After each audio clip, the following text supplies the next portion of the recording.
Pilotwings 64 is one of those games that I've heard about, but I've never really got the chance to play. I knew the general idea of the game involved flying around, but never knew what the goal of the game was. I decided to play through Pilotwings 64 to see what the game was all about. So let's take a look and find out how it holds up 20 years later, and if it's worth checking out nowadays. We all know Nintendo's first-party franchises like Mario, Zelda, and Kirby. But there are a lot of other first-party games that Nintendo has developed over the years that haven't become mainstays. I'm talking about games like Advanced Wars, Custom Robo, and the game we're talking about today, Pilotwings. Pilotwings released in September 1996, and it was developed by Nintendo and a now defunct company called Paradigm Simulation. Pilotwings 64 was the second game in the Pilotwings series. The first Pilotwings was for Super Nintendo, and the third and final Pilotwings game was for the 3DS. Pilotwings 64 was one of the two launch titles for the Nintendo 64 in America. The other launch title was of course Mario 64. It's kind of crazy to think of a console launching with only two options for games. Mario 64 of course sold more copies, but Pilotwings 64 eventually broke 1 million copies sold, which is very impressive to me with how little we hear about the game. Until recently, the Nintendo 64 was the only official way to play this game. It never released on the Wii Virtual Console, but it launched on Nintendo Switch Online in October of 2022. So we finally have another way to play the game. If you're looking to play this, check it out on the Switch, or if you're more of a physical collector, you can pick it up off eBay for about $20. Pilotwings does not have an in-game story, but there is a paragraph in the instructions that reads as follows. In the world of Pilotwings 64, many young pilots fly the wild blue yonder with dreams of receiving their pilot's licenses and aviator's badges. To fulfill your dreams, you must operate 3 vehicles, a hang glider, rocket belt, and gyrocopter, successfully and complete the flight test for each class. To make it more interesting, several other vehicles will be awaiting your challenge. Use the skills of 6 different pilots, master the different vehicles, and become an ace pilot. There we have it, short and simple. This game is about getting your pilot's license. So let's take off and start the game. Once you start the game, you're greeted with this level select menu. The columns are the various vehicles and the rows are the difficulty of the mission. Like the instructions mentioned, we have 3 vehicles we need to pass tests in: the hang glider, the rocket belt, and the gyrocopter. To start, you only have the beginner missions, but you unlock the next mission as soon as you get a bronze medal on a level. I personally worked my way from left to right, clearing a difficulty before moving on to the next, but if you wanted, you could go ahead and beat the entirety of, let's say, the jetpack before even touching a different vehicle. After you pick a test, you then need to choose your pilot. I thought the characters were all just cosmetic, so I went with Goose because America. But when I was making this video, I found out from the instructions that each character has pros and cons. Here's the handy graph I found. I have no idea how much the traits actually affect gameplay, but needless to say, I was able to beat the game with just one character. Now that you've picked your vehicle and your pilot, you're presented with your test planning screen, where you can check out the objective, map, scoring, and you can get an overview of the controls for that vehicle. When you're ready to set off, you can hit the ready button. Inside a test, you're tasked with doing something like flying through rings and then landing in a certain spot. You then get a score from 0 to 100 based on how well you did the objective, how long it took, how accurately you landed, and how rough the landing was. Each of the beginner missions require you to take on 1 test. The A-class missions require you to take on 2 tests, and each of the B and pilot class missions have you take on 3 tests. And in order to get a bronze medal for a mission, you need to average 70 points on each test. So this would be 70 points for bronze in beginner, 140 points for bronze in A, and 210 points for bronze in the B and pilot class missions. Silver medals are an average of 80 points across each test, and finally gold medals are an average of 90 points per test. Now let's talk about the various vehicles and the types of missions you'll encounter with those vehicles. First up is the hang glider. This controls pretty much how you'd expect. Pointing the control stick upwards makes you fly towards the ground, pointing the stick down makes you fly up. The C buttons are used to look around. I never really used the C buttons because it's pretty unwieldy to use buttons for camera control after using an analog stick for over 20 years now. The right shoulder button can also be used to swap between 2 camera angles. I use this much more than I did the C buttons. The Z button takes out your camera, which can be used for recreational purposes or for tests that require it. And lastly, both the A button and the B button stick your feet out, which slows your glider down a lot, and it's required for landing. During some of the tests, you can come across some tornado-looking things that will give you a lot of extra height once you fly into them. The hang glider has 3 different test types. The first type is a pretty basic fly through the rings test, where you'll have to fly through a certain number of rings before landing. The second type is photography tests, where you'll have to get a photograph of a certain object like a boat or a whale. You'll get points depending on how good your photo is. The last type of test is to reach a certain height before landing. It's pretty simple to reach the required height. Usually you just fly from tornado to tornado, and the points you'll miss here are usually from time. So with that out there, how do I feel about the hang glider? The hang glider was my least favorite out of all 3 vehicles. The ring tests are my favorite of the tests. Some of them can be quite challenging when you need to nosedive through the rings, and I thought the desert mission where you fly through some canyons was pretty cool. The picture tests were okay. It's hard to tell how the scoring exactly works. I don't think I got perfect points on any of my picture attempts, so that kind of left me scratching my head. And the tests where you need to reach a certain height were really boring in my opinion. The strategy was pretty much to fly to the nearest tornado over and over. Landing the hang glider was the hardest out of all the vehicles. It was hard to judge how far you'd go once you hit the brakes, so it wasn't very often that I got perfect points there. I can appreciate the challenge in landing since most of the other gameplay for hang glider was relatively easy. Overall, the hang glider was pretty boring in my opinion, but not to the point where it was frustrating. Something that wasn't boring on the other hand was the rocket belt. This vehicle was the most fun to me. It reminded me of playing one of those old Flash games where you had to land a rocket ship. Just like with the glider, the C buttons and R button adjust your camera. When holding down the A button, it causes your rocket belt to shoot out strong jets, which gives you a lot of acceleration. The B button, on the other hand, shoots out weak jets, which gives you smaller amounts of acceleration. This is very useful when you're trying to land. The control stick adjusts the angle of the rockets on your jetpack. So if you tilt the stick all the way forward and use A and B, you will fly forward. If you tilt it just a little forward and use A, then you'll be getting a 45-degree angle of force, which causes you to go forwards and upwards. Left goes left, right goes right, and of course down goes backwards.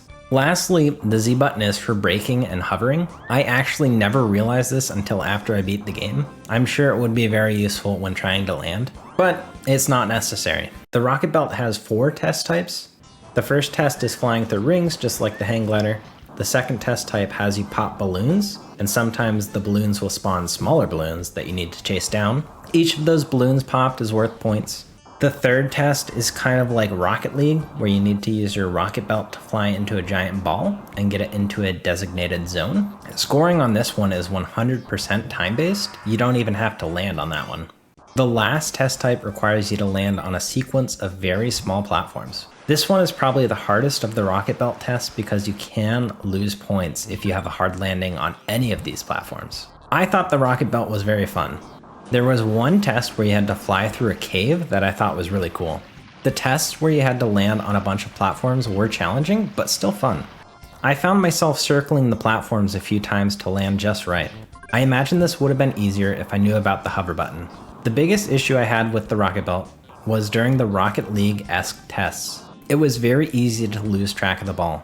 I would get a few good hits on the ball, lose it, and then fight with the camera for a little bit to figure out where it went. When trying to land, if you press the R button, you get an overhead view, which was a lifesaver on most of the tests. If this view wasn't in the game, I would have had a lot more camera complaints. Lastly, the rocket belt has a fuel meter, but I never ran out of fuel on any of my tests. It's a weird addition, especially when you're scored on time anyways. So most players will be trying to complete tests in a timely manner and will never reach the fuel limit. All in all, the rocket belt rules. The last of the main vehicles is the Gyrocopter. This vehicle is also very cool. A increases your throttle, which gives you more power but burns more fuel. B lowers your throttle. The control stick, of course, tilts your gyrocopter. Like the others, C buttons and R button control the camera. And lastly, the Z button shoots freaking rockets. Who knows how they decided a gyrocopter needs rockets, but it rules. If you hold Z, it gives you a crosshair, and then letting go of Z actually fires the rocket. Gyrocopter has 3 different test types.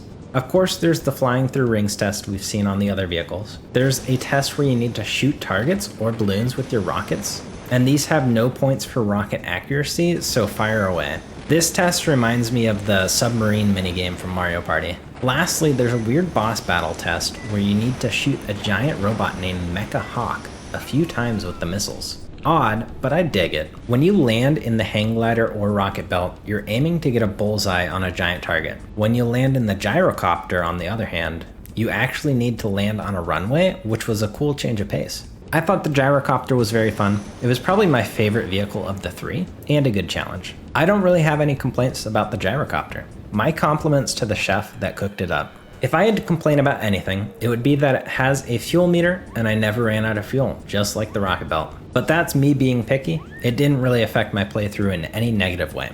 Once you get bronze on all the missions, the credits start rolling, but you're not done yet. There's a second page of bonus games that you can play.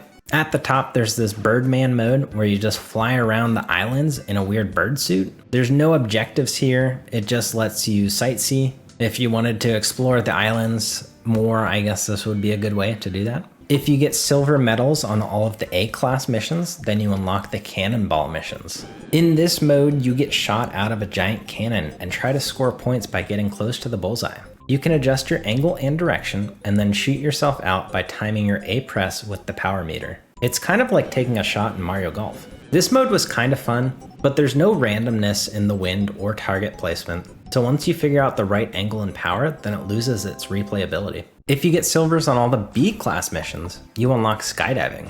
This one reminds me of that Human Tetris game show, where people have to fit through holes in the walls that are coming at them. So here, there's other skydivers, and you basically have to position yourself in the formation to get points. After a certain time limit, or if you do all the positions, then you'll be out of the clouds and above one of the regular islands we saw in the main game. From there, you just need to pull your parachute and then land on the landing zone. Lastly, if you get silvers on all the pilot class missions, then you unlock Jumbo Hopper mode. This mode sucks. Basically, your person is giant and has some bouncy shoes on, and you need to make it from point A to point B as fast as you can. If your character touches a wall or anything, you take a tumble.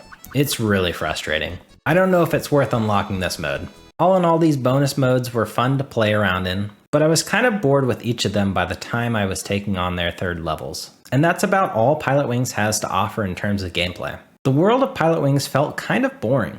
There are 4 different islands, but because you're mostly interacting with them from the sky, they don't really feel that different. But I imagine as a kid, if this was one of the first games you played, that the islands would feel huge. And a lot of time would be spent just flying around and exploring. The graphics are about what you'd expect from the time. Characters are very blocky. The terrain and buildings are also pretty blocky. There's low resolution textures everywhere, and a lot of 2D billboarding for props like trees. But I do think the simplicity of most of the objects really helps this game age well. Some games with more complex graphics like Turok or Shadow Man are pretty rough on the eyes nowadays. The soundtrack for Pilotwings is surprisingly good. It's very jazzy, so there's lots of bass and keyboard, which feels different from most typical games of the time. Shout out to Dan Hess. Take a listen to the opening riff of the game.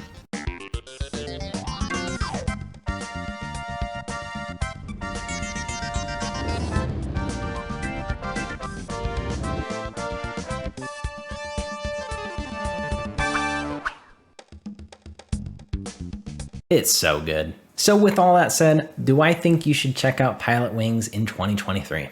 Yes, if you like Nintendo 64, you should probably check it out. The game is pretty fun for the most part, and it has a great soundtrack to boot. The game took me 1 hour and 40 minutes to get bronze medals on all the main missions. If you alternate vehicles, there's a great amount of variety that you can experience in 2 hours time. Nowadays, 2 hours of gameplay is probably finishing the tutorial for a AAA release. I do have gripes about the camera, but that's pretty much every 3D game from the 90s. I would have also probably been upset if this was my first and only game from the Nintendo 64 because it was so short. With the game being playable on Nintendo Switch Online plus expansion pack, it's easily accessible, and I would say it's worth 2 hours of your day. Go experience the origins of the Nintendo 64 and go into it with the mindset that this was the first 3D world that some gamers were introduced to back in the 90s.